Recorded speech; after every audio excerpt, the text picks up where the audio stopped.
Hola, soy Patricia Araya de la Fundación Papudo y estamos acá nuevamente entregándoles una cápsula de comunicación y educación que en este contexto tiene la gran importancia de ser un aporte para conocer científicamente y con base seria de académicos de distintas universidades la importancia sobre el bosque esclerófilo de la región central de Chile y muy particularmente de Papudo, que no ha sido totalmente valorizado ni puesto en conocimiento de la comunidad.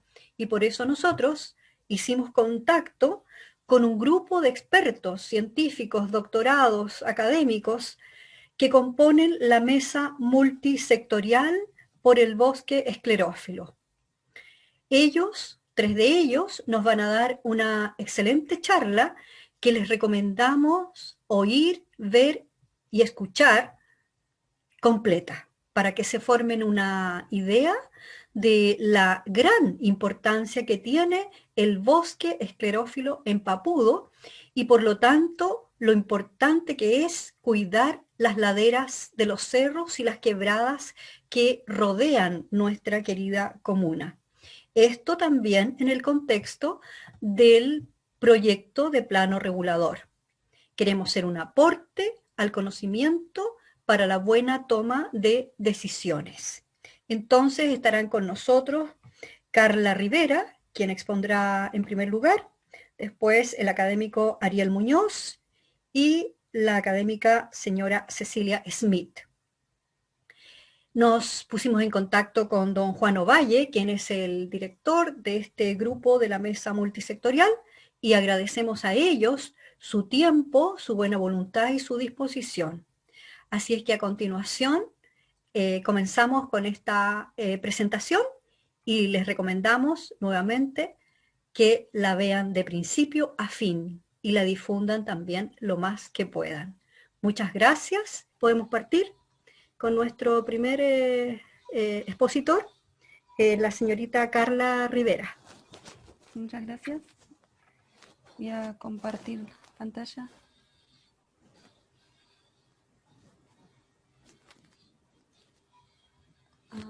Un segundo. ¿Ahí se ve? Bien. Ahí está.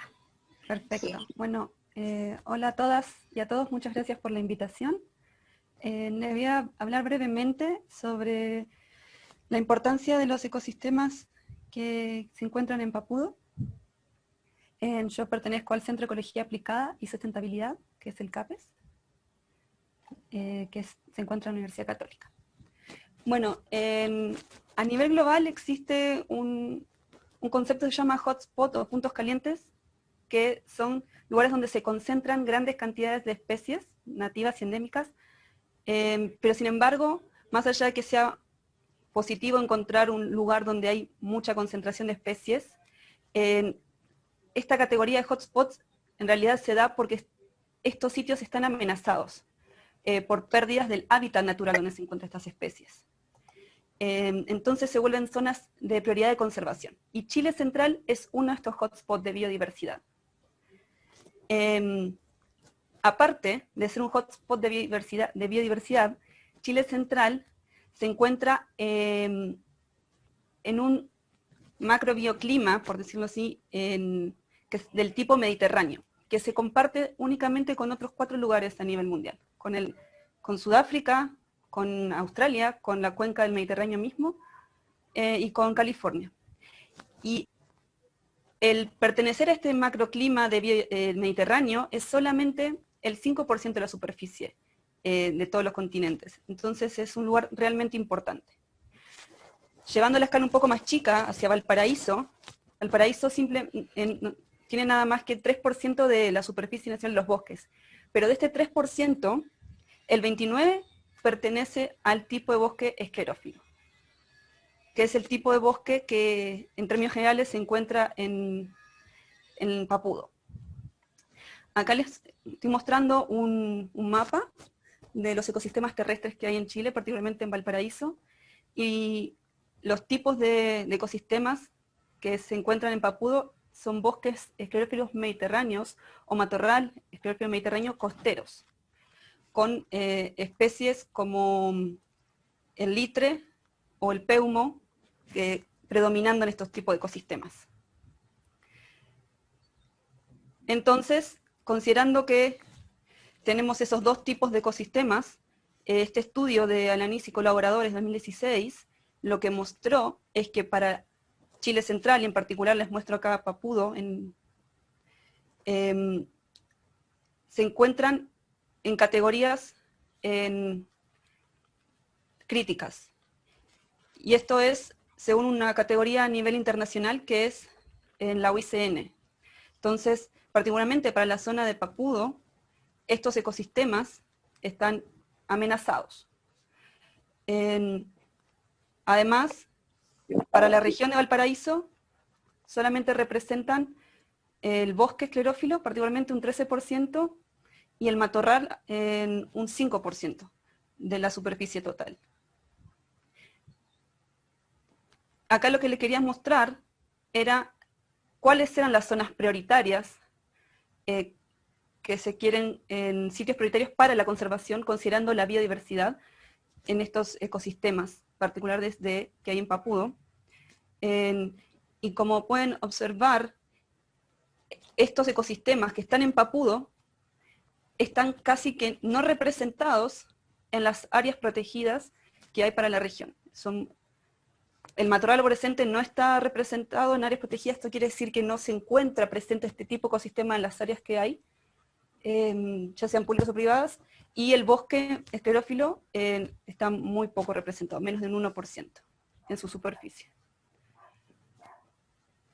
Entonces, acá les voy a mostrar una serie de mapas que se realizaron en el 2010, donde muestran los distintos tipos de impacto de presión antrópica. En este caso sería el cambio de uso de suelo para la zona. Los mapas están hechos para Chile Central y yo les estoy mostrando en realidad, haciendo un zoom en la zona de Papudo, donde la presión es de media a baja, relacionado al cambio de uso de suelo. Pero, si nos vamos a proyectos de alto impacto ambiental, la zona de Papudo queda con un rango de presión antrópica muy alto. Y a partir de estos dos mapas se construye este mapa de presión antrópica, donde se muestra que en la zona de Papudo la presión es media. Esto lo que genera es una fragilidad en los ecosistemas presentes en ese matorral y en el bosque esclerófilo de Papudo, en lo que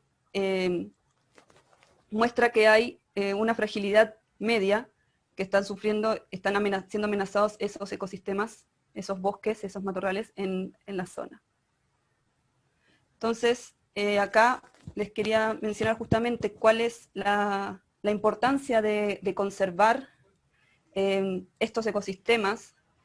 Es que el bosque esclerófilo en general, los bosques en general y el esclerófilo en particular, se sabe que cumplen la función de regular el clima y los ciclos biogeoquímicos y los ciclos hidrológicos. Esto a su vez permite proteger de catástrofes naturales como por ejemplo aluviones o inundaciones. Entonces el que haya un bosque te resguarda, generan zonas de amortiguación para catástrofes. También tienen servicios hídricos, capturan CO2 y producen oxígeno, y son un lugar para coexistir con otro tipo de especies. Entonces, ¿cuáles serían las consecuencias de este impacto que está ocurriendo en los ecosistemas naturales de Papudo, que se relaciona más que nada con el cambio de uso de suelo en urbanización? Es la pérdida de estas funciones ecosistémicas de los bosques y los matorrales. También está existiendo una degradación socioambiental, porque no es solamente ambiental, sino que también hay una pérdida en la calidad de vida de la gente que vive ahí. Se sabe que puede estar asociado también a pobreza, a riesgo de vida, como les dije, pueden generar inundaciones la falta de bosque, y también puede tener consecuencias en la generación de políticas públicas que estén a favor de un desarrollo sustentable. Eso, muchas gracias. Muchas gracias, Carla. Voy a dejar de compartir.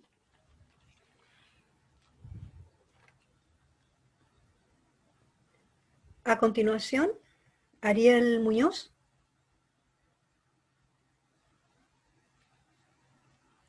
Gracias, Patricia y Carla, por la presentación. Bueno, aprovecho de saludar a todos y todas, ¿cierto? Mi nombre es Ariel Muñoz, soy profesor del Instituto de Geografía de la Católica de Valparaíso. Y si logro saber dónde compartir pantalla, aquí abajito. Compartir. Aquí abajo.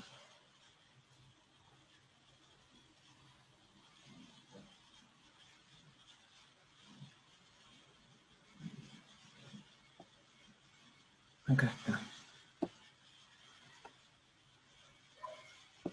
No sé si ven mi pantalla. Sí, se ve. Perfecto. Bien. Yo ahora no los veo, pero aprovecho de contarles que voy a hablar un poquito de... Ahí están. Voy a hablar un poquito del riesgo climático, es decir, de cómo están cambiando los patrones principalmente de precipitación, ¿cierto? No es algo que los cambios en temperatura no son algo tan grave en la comuna, y tampoco en la zona costera, pero sí lo son los cambios hidrológicos, y es ahí donde el bosque juega un rol muy importante. Entonces, primero comentarles que llevamos prácticamente 11 años o un poco más incluso de sequía, ¿cierto? De déficit de precipitación, es decir, tenemos precipitaciones más bajas que el promedio histórico que hemos tenido, principalmente en Chile central, y partiendo desde el clima semiárido. Y esto es una situación que también le pasa a los territorios que están en la zona más al sur en Chile, incluso al sur del Biobío. En los climas lluviosos también han visto reducir la precipitación, sin embargo, tienen por supuesto una base o llueve mucho más, entonces la baja del 20 o 30% de precipitación en el sur no ha sido tan dramática como lo ha sido en el norte, y eso lo vamos a ver a lo largo de la presentación. Esta es una noticia de enero, ¿cierto?, de este año, donde las proyecciones, ¿cierto?, de escasez hídrica son bastante claras, y por supuesto las alzas de temperatura, sobre todo en las zonas interiores y también en la cordillera, son bastante fuertes también. Este es un trabajo de René Garro y colaboradores, donde pueden ver, por ejemplo, esta es una variación de la precipitación regional. Pueden ver lo que se ha denominado la mega sequía, ¿cierto? Desde el año 2010 más o menos que tenemos estas precipitaciones muy bajitas. No sé si ven mi cursor. Sí, sí se ve. Perfecto. Y en una distribución, ¿cierto?, histórica de las precipitaciones, las precipitaciones que caen hoy están del orden más bajo, ¿cierto?, de la distribución total que tenemos registro para Chile central. Esto pasa, por ejemplo, en el caso de Santiago, que vemos la precipitación en Quinta Normal, incluso también en el sur, ¿cierto? Como les comentaba, en Valdivia es algo que está pasando en todo el centro-sur de Chile. Y aquí podemos verlo incluso con un índice de sequía cuando separamos lo que son las zonas del clima mediterráneo, ¿cierto? Partiendo en la región de Valparaíso hasta el Maule, o Ñuble creo que es ahora, y después del Biobío al sur también, también se puede ver esta baja en precipitaciones, que significa básicamente sequía, ¿cierto? En este caso, partiendo desde el 2010 en ambas zonas. Ahora, nosotros utilizamos los anillos de los árboles para poder ver si es que esto es algo histórico o no. Y ustedes saben que los los árboles, ¿cierto?, crecen cuando hay agua, así como los ríos también, ¿no? Entonces utilizamos esta información de los anillos de crecimiento de los árboles para poder saber si esto es algo anómalo o no en el contexto histórico. Y por ejemplo, si tomáramos el río Concagua y vemos las mediciones que toma la Dirección General de Agua, tendríamos una curva como esta, o una variación como esta. Sin embargo, si es que le preguntamos a los árboles que viven en esta zona, para poder ir un poco más atrás, dado que los árboles pueden vivir mucho más, sabemos que esta reducción proviene de algo mucho más, o esta reducción es mucho más marcada cuando nos vamos hacia el pasado, donde teníamos mucha más agua, ¿no? Y esto lo hemos visto también en los territorios cercanos, ¿cierto?, a Papúo, por ejemplo, en la cuenca río Petorca, también la Ligua, pero este es un trabajo que hicimos en Petorca, donde vemos la reconstrucción, ¿cierto?, del río Petorca desde de 800 años, como pueden ver acá. No sé si se fijan, alrededor de 1850, ¿cierto?, tenemos un periodo donde el río traía bastante agua, llovió bastante, y de ahí en adelante que estamos experimentando esta baja en precipitaciones, que lo que ha hecho básicamente, fíjense en esta curva en rojo, que básicamente son los caudales bajos, ¿bien?, los más bajos, cuán recurrentes son. Entonces vemos que más o menos a lo largo de desde 1300 en adelante podemos ver de que los caudales del río Petorca presentaban una sequía o un caudal muy bajo cada 5, 7, 10 años, sin embargo es algo que hoy en la actualidad está pasando cada 2, 3 años un evento de sequía. Y esto se suma a lo que es la extracción de agua, o sea, podemos ver aquí antes del periodo mega sequía, donde teníamos, ¿cierto?, la precipitación, que era mayor, un poco mayor, ¿cierto? Después teníamos, por supuesto, el caudal, lo que llamamos escorrentía, y los derechos, ¿cierto?, cuánto extraíamos de agua. Sin embargo, el balance de los territorios actualmente es muy diferente, llueve un poquito menos, tenemos mucho menos caudal y tenemos mucho más extracción de agua, ¿no? Entonces eso es algo que está sucediendo en general, este es un caso extremo lo que sucede, por supuesto, en Petorca, pero son bastante cercanos, son vecinos y es algo que está pasando en toda la región. Por supuesto que la sequía tiene un efecto importante en el material combustible y eso es algo que ya se ha visto incluso recientemente en Papúo, en Zapallar y por supuesto en la región de Valparaíso, en muchas comunas, ¿no?, incluyendo donde nosotros vivimos en Valparaíso Comuna y Ciudad. Yo quería pasarme aquí al otro lado del extremo climático y estuve seleccionando algún material y quise ir a la investigación más inicial, es decir, hace aproximadamente 70 años que sabemos lo que pasa después de que deforestamos, qué pasa con la hidrología, qué pasa con los caudales, cómo se comporta el agua cuando hay vegetación versus cuando no hay vegetación. Entonces este es un trabajo muy antiguo, como pueden ver ahí, desde el 47, donde se compara, ¿cierto?, una cuenca que se deforesta versus una cuenca hermana, inmediatamente al lado, que no se deforesta, ¿sí? ¿Qué es lo que sucede? Aquí tenemos los dos caudales, ¿cierto?, a lo largo del tiempo de las dos cuencas, ¿cierto? Vemos la variación que es muy, muy similar. Aquí hay una imagen de más o menos el tipo de deforestación. No es una deforestación completa de la cuenca, simplemente de las zonas cercanas a los cursos de agua, en este caso que no estaba activo, ¿cierto?, como es un curso o algo muy frecuente en Papúo y en las zonas de la región, ¿cierto? Las quebradas que se activan solo cuando llueve. Y vemos acá básicamente lo que sucedió una vez deforestado, es decir, este curso de agua, ¿cierto?, pasa después de ser deforestado a incrementar su caudal, ¿cierto?, bastante, del orden de prácticamente igualar a lo que era el caudal de la otra cuenca, ¿cierto? Entonces tenemos el efecto clásico de que después de deforestar ya no hay vegetación que pueda infiltrar, contener, retener, ¿cierto?, esta agua, y por eso esta agua simplemente escurre, ¿no? Pero no solamente se incrementa el riesgo de inundaciones, ¿cierto?, cuando deforestamos, sino que también se incrementa la exportación de nutrientes y también la erosión, ¿no? Y este es otro trabajo un poco posterior, pero bien antiguo. Estos son los trabajos fundacionales de esta hidrología. Podemos ver como la precipitación, un experimento muy similar, dos cuencas, ¿cierto?, pareadas, una igual a la otra. Vemos que la precipitación es exactamente igual en los dos lugares.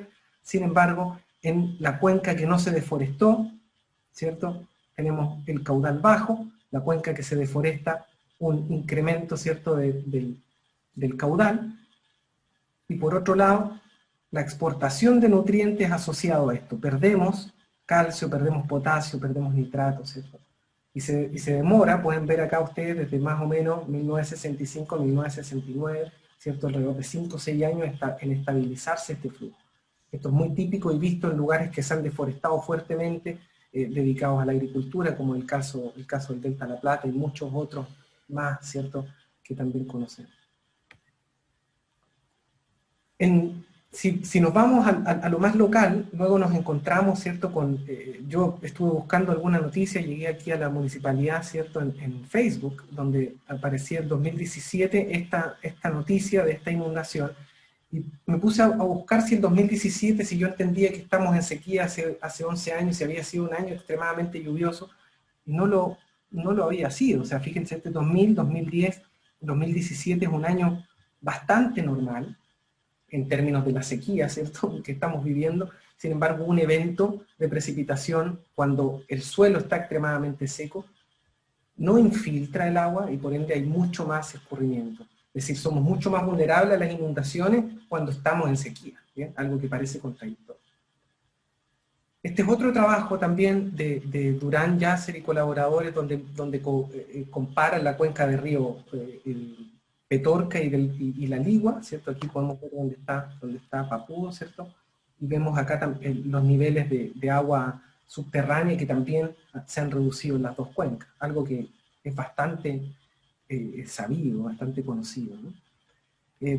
Luego me fui al Atlas de Riesgo Climático, ¿cierto?, esta herramienta que desarrolló el Ministerio de Medio Ambiente para observar en el contexto, ¿cierto?, a Papudo, en seguridad hídrica doméstica no está tan mal, ¿cierto?, tiene un color, es alto, por supuesto, pero en un contexto donde hacia el norte y también hacia el interior es muy alto.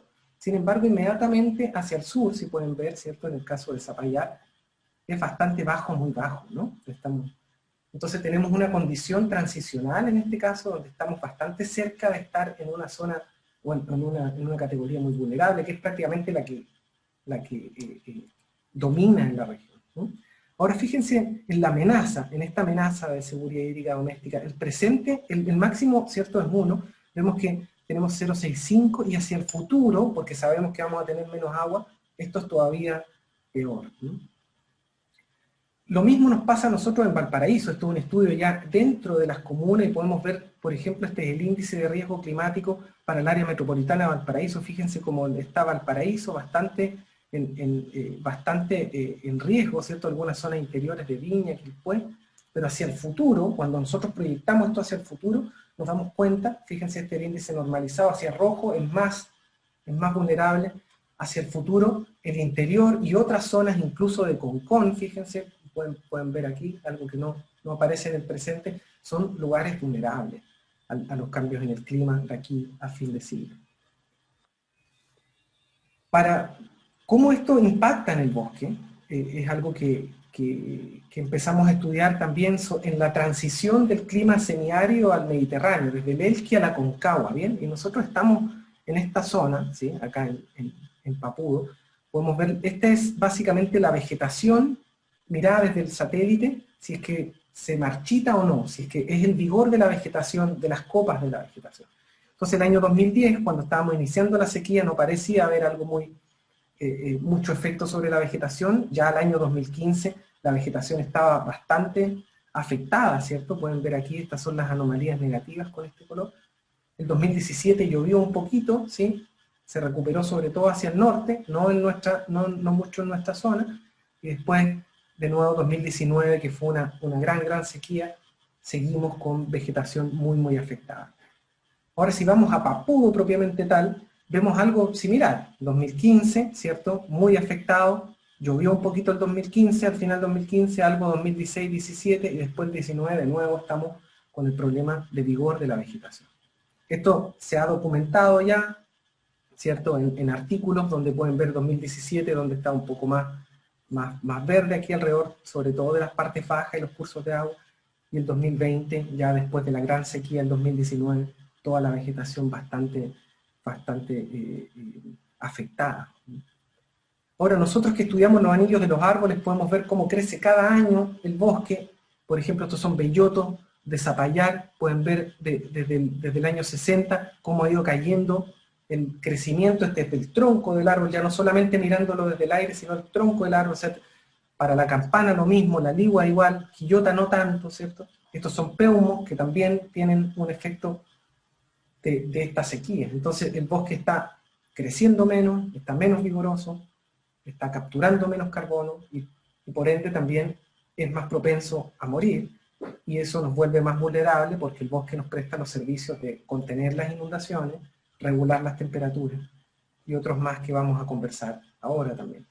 No solamente estos servicios, ¿cierto?, de regulación o de protección, sino también nos prestan servicios incluso para proveer alimentos, como es el caso de la apicultura, ¿no? Entonces podemos ver que en esta zona mediterránea, los apicultores que nos han proporcionado registro, vemos que toda la producción de miel va bajando, y en el sur sucede lo mismo.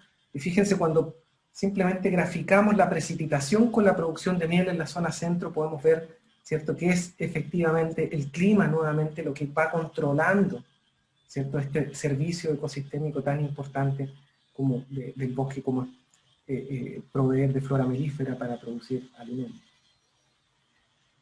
¿Y cómo se viene el futuro? Bueno, lo que sabemos para el futuro es que vamos a tener más temperatura, sigue bajando la precipitación y siguen bajando los crecimientos de los árboles en este caso, ¿bien? Entonces no tenemos tan buenas noticias como para darnos el gusto de no tener vegetación nativa en nuestros territorios. Eso nomás, gracias. Muchas gracias, Ariel. No sé cómo se hace aquí. Se deja de compartir, debe decir ahí, dejar de compartir, eso. Bien, le corresponde ahora a la señora Cecilia Smith, quien nos va también a ilustrar y a hacer su exposición. Estoy tratando de compartir ahora. Ya. ¿Ven la imagen? Sí, se ve perfecto. Voy a tratar de ir rápido para dar tiempo a la discusión. Yo voy a aunar un poco lo que ha contado Ariel y Carla en el contexto de la problemática socioambiental de urbanizar los cerros de Papudo. Bueno, este es el plan regulador comunal de Papudo. Este es el área que se va a urbanizar, y en celeste están indicadas las quebradas que van a ser afectadas por esta urbanización, el entorno de las quebradas, porque la quebrada misma no va a ser alterada. Y resumiendo esta problemática, lo que nos plantea Fundación Papudo es que hay varias preocupaciones. Una de ellas es una comunidad que queda excluida del acceso a las quebradas como parte de una forma de vida, y a las cuales le dan un valor per se turístico, etc. Es decir, una vez que esta propiedad privada sea urbanizada, ellos ya no van a poder acceder. Esa es una problemática. Otra problemática es el daño a todo el ecosistema en torno a Papudo, dada esta urbanización. Pierde la capacidad de amortiguar desastres, que es lo que contaba Ariel, pierde capacidad de infiltración porque se encementa parte de esa área, aunque sea con baja densidad. Y bueno, al remover la vegetación que está en los cerros, también se pierden servicios ecosistémicos, como contó Ariel. Otra problemática es que el uso habitacional trae consigo muchas veces el deterioro de la biodiversidad, y lo que se da acá es el síndrome del bosque vacío. Es decir, las habitaciones traen perros, gatos, que tienen acceso a la vegetación nativa, a las quebradas, que no hay control, basura, descargas de líquidos, que muchas veces no es muy complicado de regularse. Otra problemática que son los mapas de urbanización que se hicieron, en los cuales excluyen la existencia de la vegetación nativa en los cerros. Es decir, al parecer hay una visión dentro de estas inmobiliarias que no ve la vegetación nativa de los cerros. Sí la ve en las quebradas, pero no más allá de la quebrada. Todo esto lo voy a ilustrar. Hay problemas legales asociados además a la implementación de la propuesta de urbanización que les voy a pasar a contar. Los últimos 2 puntos los desarrolló Marcelo Miranda de la Universidad Católica y Cristian Paredes de Terram. Un poquitito, un resumen respecto a la primera problemática, que es el acceso a las quebradas. Aquí hay un problema legal. Sobre la cota máxima en que llegan un río, un estero o un curso de agua, se deben contar 80 metros, y eso es de uso público. Entonces, al hacer este tipo de urbanizaciones en que hay quebradas o ríos o cursos de agua permanentes o no permanentes, debe considerarse que esos 80 metros sobre la máxima crecida son de uso público, es decir, no pueden ser de inmobiliarias privadas, no puede privatizarlo, no puede cercarlo. Lo que dice el Ministerio de Bienes, de Bienes Nacionales, los dueños de los terrenos, porque son privados, en este caso en Papudo, deben facilitar su acceso en forma gratuita, y esto es el decreto que lo ampara. Y se entiende como playa, se usa esta palabra pero en forma laxa, la extensión de suelo que bañan las aguas en sus crecidas normales hasta las líneas de las aguas máximas. No especifica cuándo son esas aguas máximas, si son anuales o no anuales, por lo tanto queda abierto. ¿Y cuál es la crecida que establece el máximo nivel ante cambio climático? Es una pregunta, ¿no? El Mega Niño, que ocurrió en los años 82-83, llovieron 760 milímetros en Papudo. No hay registros para el segundo Mega Niño, que fue estos años. Hubieron grandes anegamientos y destrucción del puente de agua salada, según cuentan la gente que es de Papudo más antigua. Es decir, los quebradas se sobrepasaron. Entonces, cuando vamos a la máxima crecida en que uno tiene que aplicar este cuerpo de ley y tiene en cuenta cambio climático, y estamos esperando un niño que quizás sea un gran niño, hay que ver cuál es el nivel de agua, porque esto nos dice la máxima crecida hasta donde se aplica ese cuerpo legal. La precipitación máxima diaria durante el Mega Niño fue de 60 milímetros. Hay trabajos que dicen que en Chile, en la zona central de Chile, que dice que después, más allá de 50 milímetros, se producen los grandes deslizamientos en masa, los grandes derrumbes de suelo en zonas áridas y semiáridas. Y como decía recién Ariel, es paradójico, pero donde más hay afectación por estos eventos de lluvia es justamente en las zonas áridas y semiáridas, en parte porque la cubierta de vegetación ha sido eliminada en gran parte. Entonces ya tenemos un ejemplo de que en Papudo sobrepasa estos niveles máximos que producen deslizamientos masivos de suelo. En años normales, incluso en años normales, como mostró también Ariel, se registran inundaciones en ciertos sitios de la ciudad de Papudo, como también muy bien saben sus habitantes. El segundo punto, el daño por urbanización produce un efecto sobre la biodiversidad, y esto es la pérdida generalmente de aves, por presencia de gatos, por daño a sus nidos, también por presencia de gatos y perros, por la presencia de mascotas. Entonces, esto, lo ideal es poder regular este daño. Bueno, me disculpan. Esto es en relación al ecosistema. La infiltración de agua, cuando llueve, disminuye considerablemente en sitios urbanizados simplemente porque se encementa para colocar las carreteras, las calles, se cementa para los edificios. Los jardines están a veces sumamente acotados, se hace un jardín tipo cancha de golf. La vegetación de pasto, el tipo cancha de golf, no absorbe, no infiltra la cantidad de agua que infiltran los árboles. El uso de evacuadores de agua, lluvia, la lleva directamente a lugares de desagüe en forma rápida. Llueve y lo lleva a los lugares de desagüe muy rápidamente. En cambio, cuando el sitio no ha sido alterado, las gotas de agua entran paulatinamente a los fondos de quebrada. Llueve y entra muy paulatinamente, puede demorarse semanas y meses en llegar esta gotita, este goteo de agua a las quebradas. Y esto es lo que mantiene en forma permanente a la vegetación, incluso en los momentos de sequía, en años de sequía y en verano. Pero cuando el agua lluvia de un sitio urbanizado llega abruptamente, no pasa por esta transición, y por lo tanto no llega al fondo de la quebrada o a las laderas de la quebrada donde puede ser absorbido.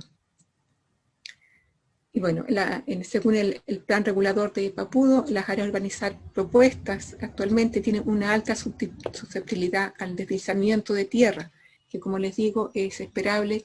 Se esperan situaciones catastróficas porque el clima está muy impredecible y está aún mucho más impredecible en el árido y semiárido.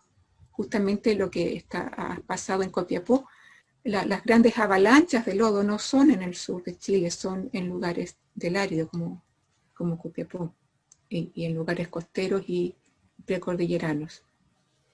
Bueno, aquí es lo que les quería hablar de que hay un deterioro de la biodiversidad. Creo que aquí me equivoqué. A ver, claro. Hay valores de uso y no uso del suelo. El no uso tiene un valor económico. Por ejemplo, el dejar que la vegetación exista. Se estima que una hectárea de bosque nativo en Chile produce, de áreas silvestres protegidas, produce $1.300 al año. Una sola hectárea produce $1.300 al año. Y eso no se ve, no se percibe. No hay un cambio monetario, tú me das, yo recibo. Sin embargo, eso ha sido calculado en relación al consumo de agua por el ser humano. Es el servicio de atrapar el agua, llevarla al suelo, filtrarla, la filtra el suelo, después lo filtran las plantas, lo filtran los microorganismos, y eso purifica el agua, y eso es lo que lleva agua limpia al estero, agua salada en la parte alta. Bueno, después por las plantas de tratamiento se contamina, pero es este servicio el que hace la vegetación, que se le da un valor para poder realmente darse cuenta de todas las pérdidas que ocurren al eliminar la vegetación. Otro valor que tiene es la biodiversidad, por ejemplo, el control de las plagas, en este caso de ratones. Las aves rapaces hacen un servicio muy grande. Cuando se urbanizan y se llevan mascotas a las áreas silvestres, muchas veces son destructoras de nidos y son destructoras de las aves que son controladores de plagas, no solamente de ratones, sino que también de insectos. Y aquí vamos a ir al cuarto uso, que son los mapas de urbanización, que incluyen la existencia de vegetación nativa en los cerros, que fue preparado por Marcelo Miranda, de la Católica. Y aquí vemos de nuevo el mapa que muestra la zona urbanizada, las quebradas en celeste, y aquí en detalle se puede ver el área 1 a analizar. Pueden ver esta quebrada, hay un eje principal acá, otro eje a la izquierda y otro eje a la derecha, ¿no es cierto? Aquí se ve en detalle el eje principal, el eje a la derecha y el eje a la izquierda, y entre medio se ve este color entre gris y café, que es la zona de residencia de ocupación baja, en laderas. Y vamos a ver ahora lo que dice la imagen de Google Earth. Aquí está la imagen principal, el eje de la derecha y el eje de la izquierda. Pero si recuerdan la imagen, toda esta vegetación nativa no está dibujada, y esta tampoco no está dibujada, es decir, está expresamente ignorada. ¿Y por qué es ignorada? Porque probablemente se asume sin valor. Y de construirse, acá van a pasar las retroexcavadoras y la van a quitar porque se considera probablemente un área sin valor. Tampoco está dibujada la vegetación que está aledaña a las quebradas, pero no forma el curso principal de la quebrada. Volvamos para atrás. Acá no está dibujada. Y aquí, en este color que uno podría pensar que es la vegetación, no lo es. Es zona residencial también de baja ocupación. Ambas son zonas residenciales de baja ocupación. Acá también. Toda esta área que está acá, de zona residencial, es vegetación nativa, es el esclerófilo, probablemente entremezclado acá en este color con xerofítico, con la vegetación xerofítica más seca. Y esa vegetación es muy importante porque es ante cambio climático la que va a reemplazar al esclerófilo, y hay que dejar dejarla tranquila para que la reemplace en tranquilidad. Porque para el 2050 las proyecciones son tan catastróficas que es la única forma de mantener vegetación en el área. Este análisis Marcelo lo hace para el área 2. No voy a entrar en detalle para dar tiempo a la discusión, pero está acá para que ustedes lo puedan ver. Y está también hecho el análisis para el área 3. Y en todas coinciden en la exprofeso exclusión de las áreas de bosque en las colinas. Es decir, se considera un área sin valor. Y aquí ustedes lo pueden ver. Este es el aporte que hace Cristian Paredes de Terram. Nos dice que en el artículo 6 del Reglamento de Suelo, Aguas y Humedales, dice que en esta región en que está Papudo, prohíbese el descepado de árboles, arbustos y suculentas de formaciones xerofíticas en áreas con pendiente entre 10 y 30%. Ahí está esa pendiente y está esa formación, que donde hay puya, hay cactáceas y hay otras especies. No solamente hay esclerófilo, también está el xerofítico, y se prohíbe sacar esta vegetación. Es decir, la propuesta inmobiliaria está contra lo que dice el Reglamento de Suelos, Aguas y Humedales. Y también lo dice para pendientes mayores a 30 grados. Además de estos artículos, dentro de este mismo reglamento hay disposiciones que se desprende una cierta protección de quebradas aledañas a manantiales, cuerpos y cursos de agua que califica como zonas de protección. Pero también hay otros cuerpos legales que protegen los manantiales, así que vamos a la siguiente. El artículo 5 de la Ley de Bosque de 1931, la cual no ha sido derogada, se prohíbe la corta de árboles y arbustos nativos situados a menos de 400 metros sobre los manantiales que nazcan en los cerros. ¿Qué es la situación que está pasando ahí? Hay manantiales, hay vertientes en estas quebradas. Por lo tanto, tienen un buffer de protección de 400 metros y en algunas circunstancias de 200 metros. Y eso tiene que estar reflejado en el plan regulador que hacen estas inmobiliarias. La corta destrucción del arbolado situado a menos de 200 metros del radio de estos manantiales que nazcan en terrenos planos también, no sé si ocurre en terrenos planos, pero en las quebradas sí ocurre. Se prohíbe la corta explotación de árboles y arbustos nativos situados en pendientes superiores a 45 grados. Ahí no me queda claro si es el caso. Bueno, hay algunas, dice que en algunos casos sí se puede cortar, y esto tiene que, pero está regulado por el decreto ley 701, que no es el caso. Y eso termino abruptamente porque, bueno, veo el tema. También Cristian apoya con otros materiales que se los voy a adjuntar cuando les mandemos toda esta presentación. Y eso es. Muchísimas gracias, Cecilia, Carla, Ariel. Bien. Juan. Sí. Te doy la palabra y cortamos en este momento la grabación. Sí. Y pasamos a... Estoy tratando de ver cómo detener el share. Yo lo detengo, a ver desde acá. Bueno, felices de haber compartido con ustedes este importantísimo material. Ustedes pueden tomar su opinión, hacer reflexiones, conversarlo, difundirlo, y no nos queda más que agradecer a estos expositores y todos los que participamos en esta charla y conversatorio que tuvimos a través de Fundación Papudo y la Mesa Multisectorial por el Bosque Esclerófilo. Muchísimas gracias a todos y todas.